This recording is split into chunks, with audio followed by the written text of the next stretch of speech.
One thing that a lot of weightlifters struggle, particularly if you're doing a lot of Olympic weightlifting, catching that clean and jerk or catching a power clean, is pain in that wrist extension position. And so one of the ways that I like to treat this or address this for my patients is to show them a self-mobilization. So I'm gonna show that to you guys today right here. All you're gonna do, put some weight through your wrist. You're gonna take this hand on top of that wrist, right at the wrist joint, right where that crease breaks. And then I'm gonna apply some pressure down and back a little bit. That's gonna lock this in, and it's also gonna glide this joint a little bit.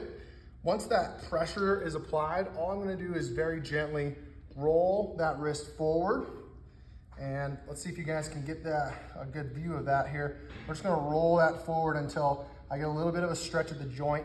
If this is already painful for you, then you can scoot a little closer, back your weight off a little bit. Don't put as much weight through your shoulder, down through the ground into the hand there, and then roll forward.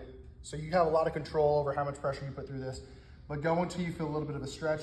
Don't go into pain. This should be pretty pain-free and more of a stretch sensation here, okay? This is a nice way to kind of provide a little bit of graded exposure over time, over the next several weeks, to really open that up. I just do about 10 reps there. Do that for wrist extension. Also for wrist flexion, you can spend a little bit of time just doing the opposite, rocking back this direction, and you can kind of see how that moves and mobilizes that wrist flexion as I sit my hips back towards my heels, right there. And you can kind of hold that for a second or two, 3 to 5 seconds if you want, rocking back and forth. This should be really comfortable and pain-free there. Get a good stretch.